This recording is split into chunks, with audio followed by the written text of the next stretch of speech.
Well, welcome everybody. My name is Kent Yuen, and I would like to welcome everybody to the back to school night for San Mateo High School for Algebra 2. And let's begin. A little bit about myself. I graduated from Oceana High School in Pacifica. Right after that, I went to UC Berkeley to get my BA in mathematics. And then right after that, I started teaching right away, but at the same time, went to SF State to get my teaching credentials as well as my master's degree.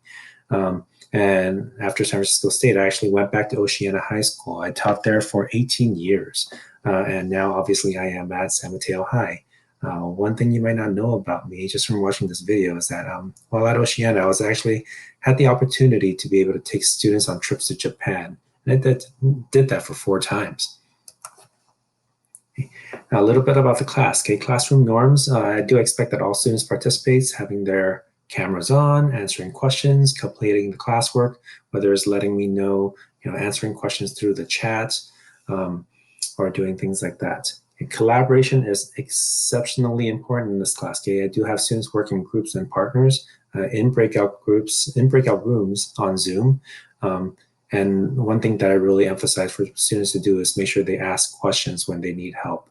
Now, one thing that I have noticed about the classroom that I would like to add on to classroom norms is I noticed that recently there are students who get slightly distracted from the class because they're at home and they have so many distractions next to them, especially devices.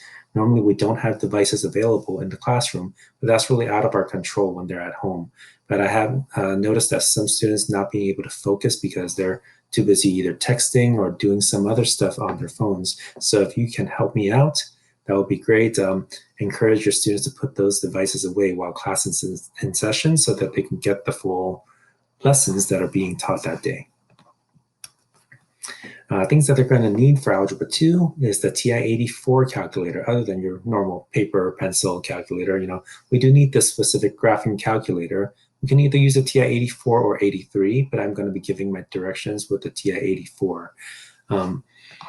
And it would be great if you guys can go out and purchase one as soon as you can if they don't have it yet.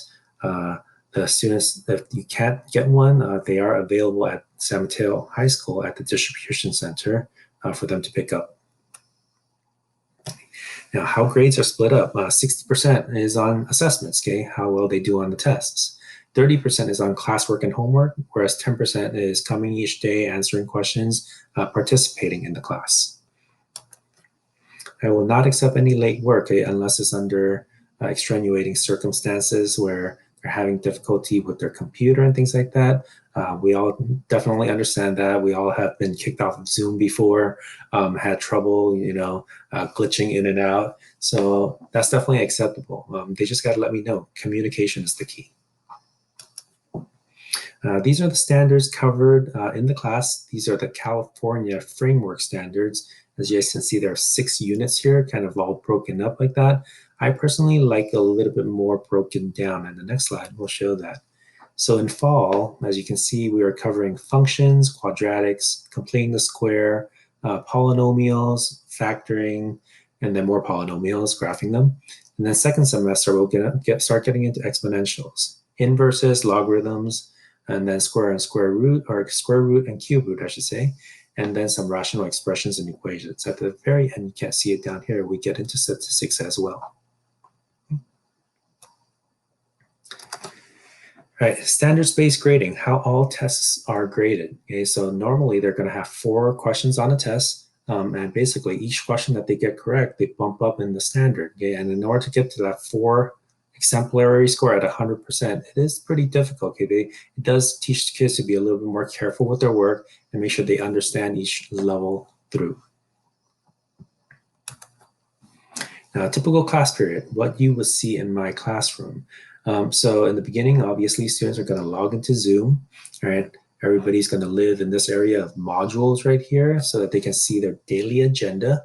And in class, this is what we do, okay? In the beginning, I always check their homework, grade their homework, and review their homework. I should say, not grade their homework, sorry, but review their homework, see if anybody has any questions. Okay, then we'll either watch a video or sometimes split into breakout groups to complete the lesson of the day. And these videos that I would provide are great because they're normally what we would explain every day in class anyways during a normal class, except now it's in a video where they can access at any time. So if students are absent for any particular day, if the video is going too fast, or if I'm going too fast, they can always refer back to the video at any time they want to at their own pace. They can pause it, they can rewatch it as many times they want. So it's really providing ample opportunities for students to be able to understand the topic. Technology, okay, so everything's posted on Canvas, okay, it's like your one-stop shop, okay, we have their grades there, homework and classwork, syllabus, standards are all listed there, and it'll be great if, as parents or guardian, you guys can become an observer for your student. Download the Canvas app, ask for the pairing code so you guys can check in on them. Other things in terms of technology that we use when we break out into breakout groups sometimes, is using ClassKick, using Desmos activities, using Nearpod, using Flipgrid. Sort of all great technology that we've integrated into the class. Okay. Again, more on how you can observe your students, okay, how you can help. Regularly ask them about the class, ask them how they're doing, what they've learned in the class for the day. Ensure your students are completing assignments by going onto Canvas and checking out on their assignments to see if it's been completed. Encourage your student to ask questions, okay? Office hours are available. I'll talk about that in a little bit. Make sure they ask for help before they fall further behind. And please, yeah, definitely email me if you have any questions. Okay.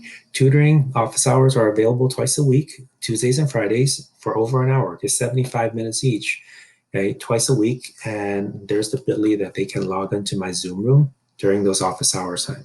But if they can't make those times, just have them email me, message me on Canvas if they want to set up a special appointment so that I can help them one-on-one. Thank you for watching. If you have any questions, again, please contact me. There's my email, kyuen@smuhsd.org, or on Canvas. I do have one more slide at the end. This is not a fully updated version of the math sequence at San Mateo High School.